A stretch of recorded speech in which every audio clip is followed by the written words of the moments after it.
Ada Ibu. Dengan Ya, Ya, Bu. materinya sudah ada, slide-nya sudah ada.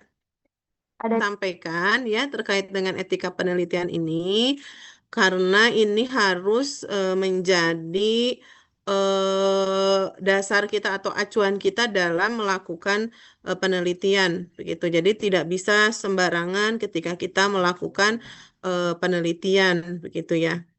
Nah,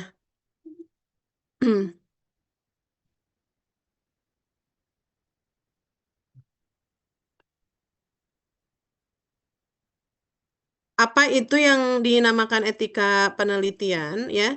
Jadi etika penelitian ini adalah seperangkat prinsip ya, moral dan standar perilaku ya, yang harus diikuti oleh peneliti dalam melaksanakan penelitian yang melibatkan ya kalau kita di dunia farmasi ya subjek penelitian kita adalah tumbuhan, ya bisa ketumbuhan, bisa manusia, atau juga bisa hewan, gitu sebagai subjeknya. Jadi kalau farmasi ini luas subjeknya, gitu.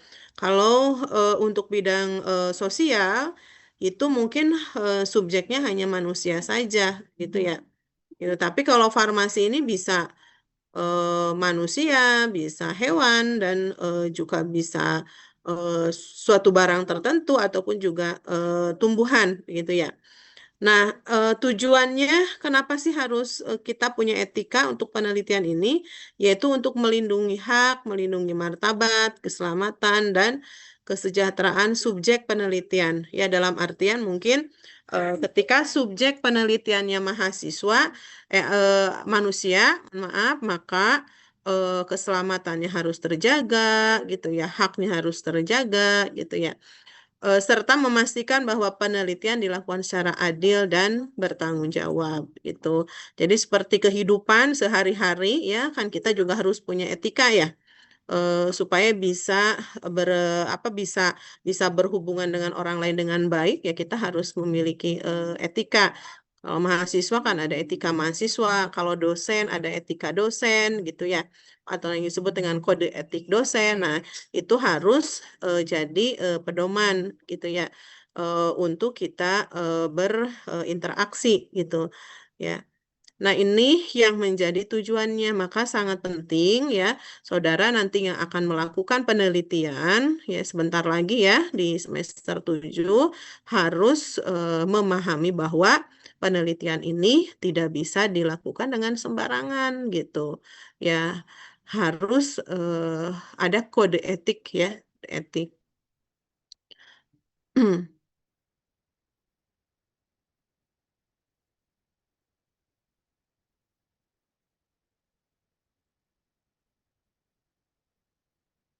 Nah, ini yang tadi saya sebutkan subjek penelitian. Ya, kalau di farmasi ini subjek penelitiannya adalah bisa individu ya, bisa individu, bisa kelompok gitu ya, atau benda yang menjadi sumber data untuk penelitian. Tadi artinya ya bisa ke tumbuhan, bisa ke hewan, atau juga bisa ke manusia. Jadi lebih meluas dibandingkan dengan penelitian di bidang yang lain begitu. Nah, apa saja yang harus diperhatikan ya? Yang pertama peneliti ini harus jujur ya. Jadi jujur ini menjadi syarat utama dalam kehidupan ya, tidak hanya dalam kehidupan sehari-hari kita, tetapi di dalam kita melaksanakan penelitian. Kenapa harus jujur ya? Karena penelitian ini ya tentunya harus memberikan manfaat ya, harus memberikan manfaat. Jadi hasil penelitian ini harus memberikan manfaat gitu. Kalau misalkan kita melakukan penelitian tidak jujur ya, bisa saja hasil yang diperolehnya ya itu bukan hasil yang sebenarnya gitu. Jujurnya dalam hal apa? Jadi yang pertama ini jujur dalam pengumpulan bahan pustaka gitu, mengumpulkan data. Jadi misalkan kalau penelitiannya seperti kalau di bidang saya itu adalah etnomedicine itu ya, etnomedicine di suatu eh, etnis tertentu. Jadi penggunaan obat bahan alam di suatu etnis tertentu. Nah, itu kan subjeknya manusia gitu. Metode pengambilan datanya itu dengan melakukan wawancara gitu. Nah, misal setelah dihitungkan ya subjeknya itu harus 200 orang yang diwawancara teh gitu. Nah, karena 200 orang mewawancarai 200 orang ini bukan sesuatu hal yang gampang sehingga dimanipulasilah datanya gitu. Misalkan cukup aja dengan 10 atau 20 kita mewawancara, tapi yang lainnya kita manipulasi datanya, kita buat sendiri datanya. Nah, itu tidak boleh gitu. Tidak boleh. Jadi itu melanggar kode etik gitu ya. Kemudian juga jujur pada kekurangan ya atau kegagalan metode yang dilakukan. Misal, kita sudah melakukan penelitian. Nah, hipotesis kita itu bahwa ya, misalkan kita meneliti untuk uji aktivitas antibakteri dari tanaman misalkan kencur, misalkan gitu ya. Hipotesis kita bahwa kencur ini memiliki aktivitas antibakteri yang bagus gitu sehingga ini bisa dilanjutkan untuk dibuat sediaan gitu ya. Nah, ternyata setelah dilakukan penelitian ternyata aktivitasnya itu rendah, kecil, aktivitasnya tidak ada gitu. Tetapi karena kita ingin penelitian kita ini dilanjutkan, kita ingin penelitian ini dianggap berhasil begitu ya, maka dimanipulasilah datanya itu bahwa ya hasilnya adalah misalkan yang kalau hasil yang aslinya tidak memiliki aktivitas dibuatlah ya dilaporkanlah bahwa penelitiannya memiliki aktivitas begitu karena ingin dinyatakan bahwa penelitiannya berhasil. Nah, itu yang tidak boleh begitu. Karena apa? Yang namanya penelitian itu bukan berarti harus berhasil. Jadi bukan berarti harus positif semuanya. Kalau hasilnya negatif pun juga nggak apa-apa gitu. Jadi kan kalau di bidang saya, di bidang bahan alam, misalkan hipotesisnya bahwa tanaman A memiliki aktivitas sebagai antibakteri, ya ternyata ya setelah dilakukan penelitian, diuji aktivitas antibakterinya, tidak ada aktivitasnya, hasilnya negatif. Nah, itu harus dilaporkan sesuai dengan aslinya gitu ya. Itu yang disebut dengan jujur gitu. Kemudian berikutnya, jangan mengklaim pekerjaan yang bukan pekerjaan Anda sebagai pekerjaan Anda. Misal saudara tidak berhasil misalkan untuk KLT gitu ya. Mau uji aktivitas antioksidan secara kualitatif, kan itu harus KLT. KLT-nya tidak bagus-bagus gitu. KLT-nya terus tidak dapat pola pemisahan yang bagus gitu ya. Dapatlah apa namanya saudara carilah di internet hasil KLT yang bagus. Kemudian saudara klaim bahwa itu adalah hasil KLT saudara. Itu. Nah, itu pun juga tidak boleh ya. Itu pun juga tidak boleh. Itu sama dengan membohongi diri sendiri dan juga membohongi orang lain.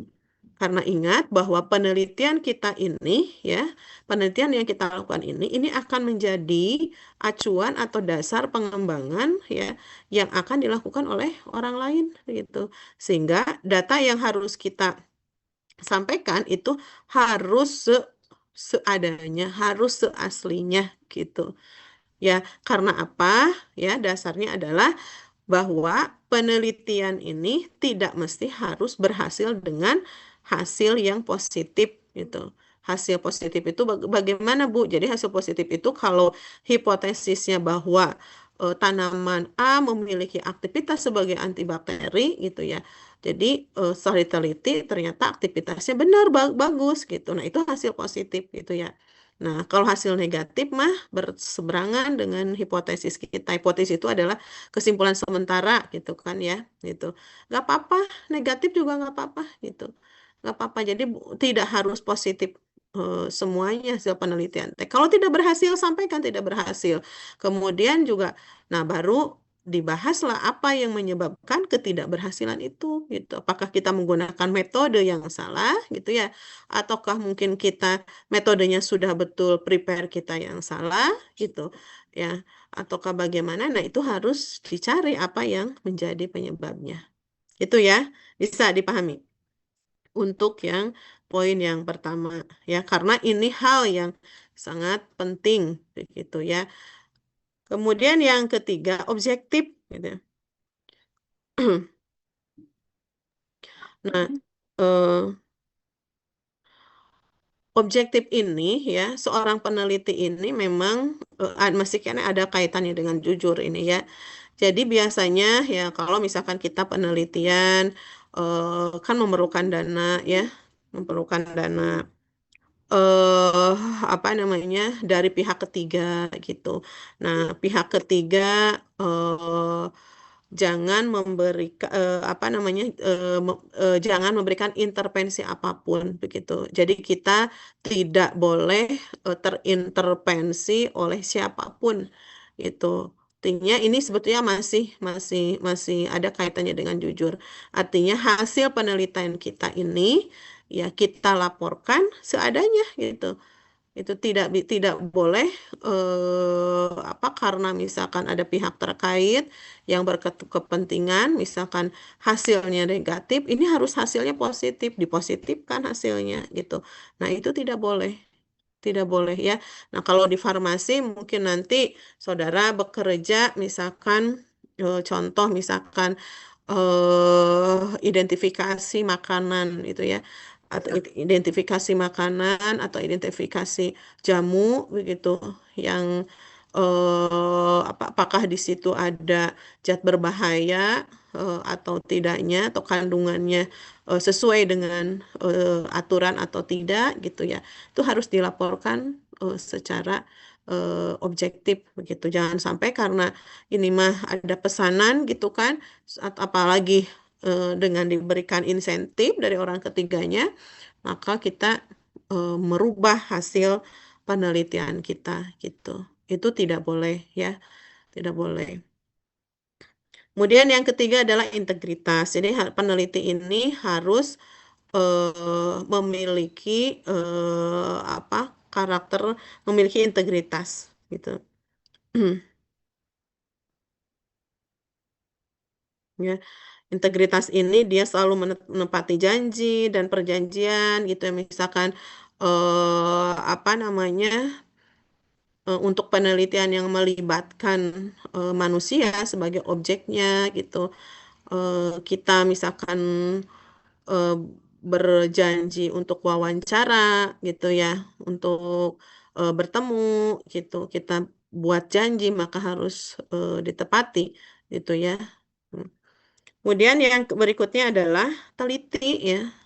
Peneliti ini harus teliti ya. Ini juga masuk ke dalam etika penelitian karena eh, kalau kita teliti ini akan menghindari kesalahan ya, kesalahan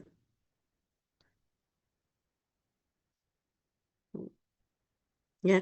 Orang farmasi ini harus teliti ya karena kalau kita tidak teliti ya maka tingkat kesalahan dalam penelitian kita gitu ya akan besar gitu. Artinya gini, kalau kita makanya kalau kita mau meneliti ya itu eh, contohnya untuk tugas akhir saja. Mahasiswa harus memiliki logbook gitu, logbook, buku logbook. Jadi apapun yang dihasilkan ya dari penelitian yang dilakukan itu harus ditulis ya, ditulis ya sesuai dengan hasil yang sebenarnya gitu. Jadi tulis semuanya dengan lengkap karena kalau tidak ditulis bisa saja kita lupa. Kemudian didokumentasikan gitu ya, didokumentasikan gitunya, ya mungkin bisa dipahami ya yang dimaksud dengan teliti ini bagaimana gitu, apalagi yang terkait dengan penelitian bidang kimia gitu ya, yang melibatkan bahan-bahan berbahaya gitu. Itu ketelitian ketelitian itu sangat diperlukan. Kemudian berikutnya adalah menghargai terhadap hak atas kekayaan intelektual, haki ya. Haki ini eh, berupa misal apa ya, produk gitu ya, produk, eh kemudian apalagi ya, produknya bisa berupa pamflet misalkan gitu, terus produk sediaan gitu. Nah, bagaimana untuk menghargai ini? Jadi, kita jangan menggunakan data, metode, atau hasil yang belum dipublikasikan tanpa izin peneliti. Gitu. Kemudian tulisan narasumber semua yang memberi kontribusi riset. Jadi, kalau misalkan saudara meneliti ya, eh, tim apa, berupa tim gitu ya, tidak sendiri. Kemudian saudara mau mengajukan haki atas penelitian saudara gitu ya.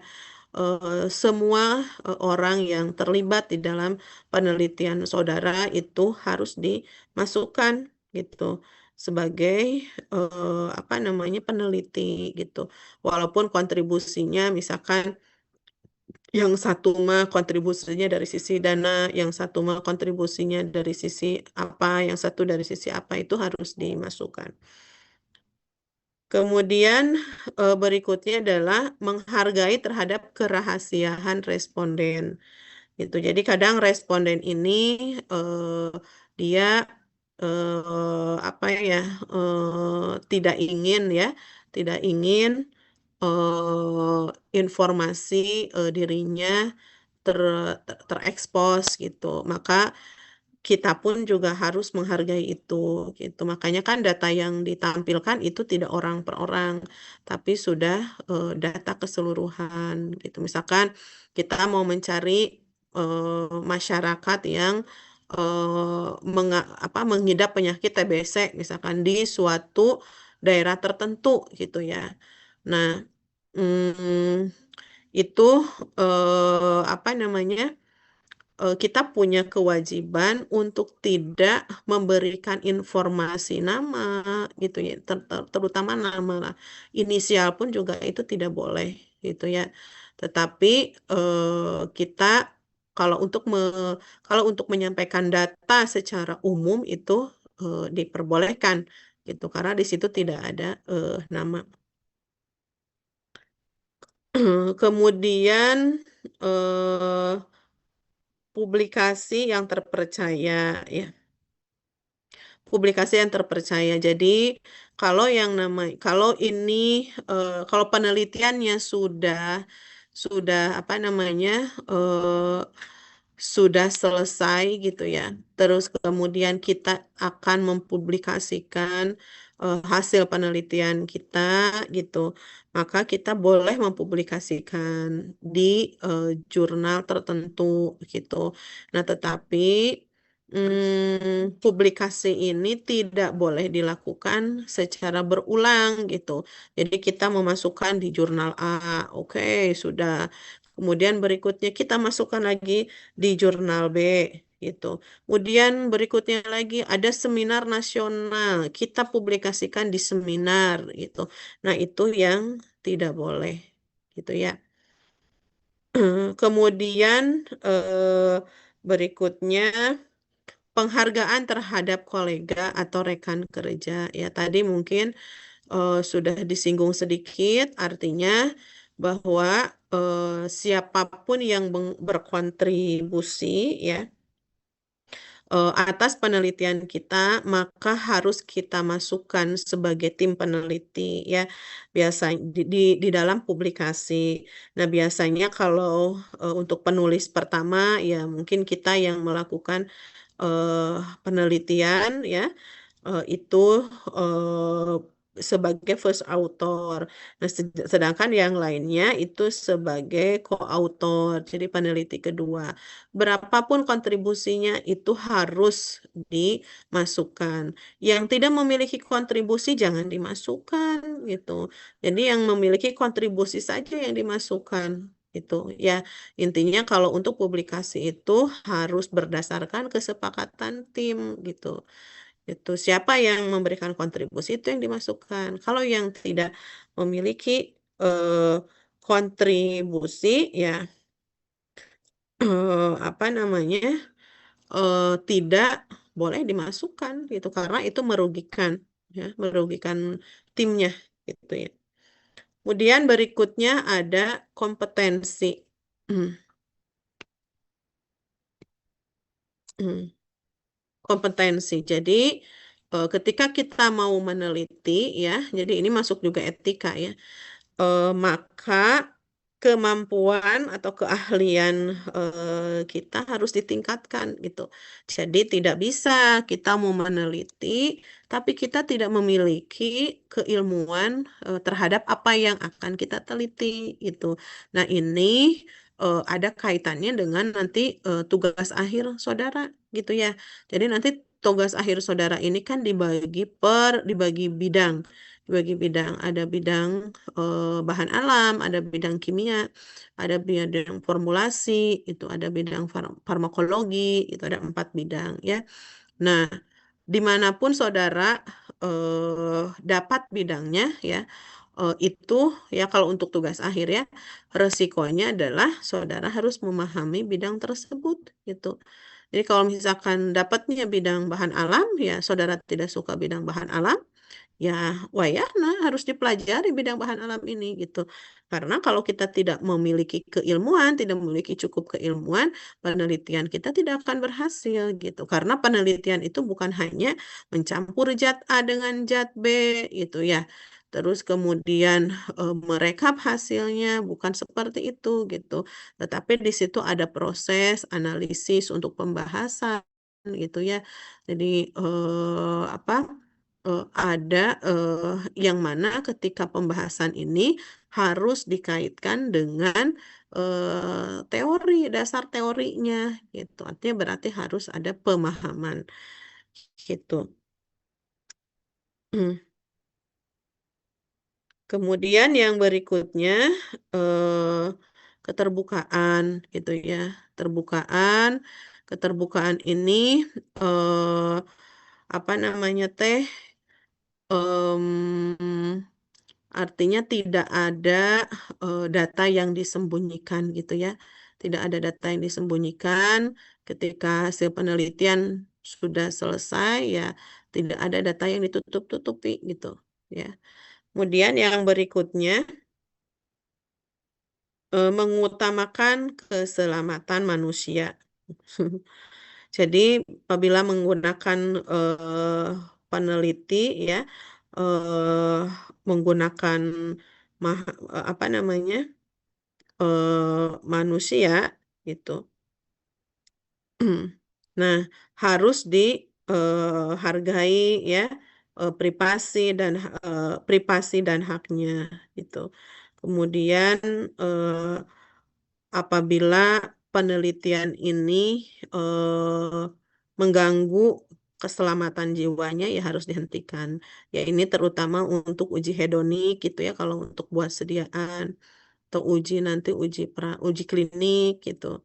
Jadi kalau ternyata memang misal untuk uji iritasi gitu ya, ternyata eh, subjek subjeknya itu manusianya itu orangnya itu misalkan teriritasi berlebih, nah itu harus dihentikan. Jadi keselamatan yang eh, nomor utama. Nah, kemudian legalitas ya. Jadi legalitas ini ya peneliti ini harus memahami dan mematuhi peraturan institusional dan kebijakan pemerintah yang terkait dengan penelitian kita gitu. Nah, ini mungkin secara umum ya etika penelitian yang harus saudara pegang gitu ya ketika yang harus jadi saudara yang harus jadi dasar saudara begitu dalam melakukan penelitian baik itu penelitian yang objeknya menggunakan tumbuhan, menggunakan hewan, menggunakan manusia gitu. Nah, kemudian untuk sekarang ya legalitasnya atau kebijakannya eh, untuk objek penelitian yang ketiga tadi, sebelum dilakukan penelitian harus dilakukan pengujian kode etik gitu ya, ethical clearance gitu. Harus diuji etik dulu dan alhamdulillah di BTH ini sudah ada komite etik. Jadi saudara tidak usah jauh-jauh ya menguji etik penelitian saudara di BTH juga sudah ada gitu ya.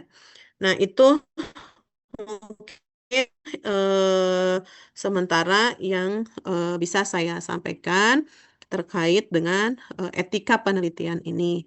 Nah, silakan mungkin sebelum diakhiri apa ada yang mau ditanyakan dulu silakan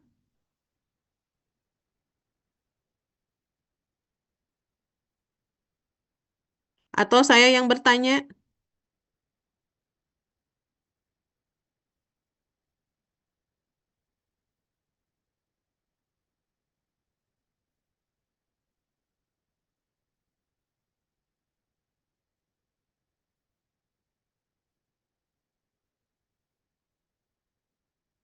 Halo, ini pada ada enggak? Ada, Bu. Ada. Ada Ibu. Ada Ya. Bu. Ada, Bu. Nah, itu ya. Gimana? Ada yang mau didiskusikan? Pada bingung atau ada gambaran? Intinya ini ya bekal untuk nanti saudara melakukan penelitian yang sesungguhnya ya.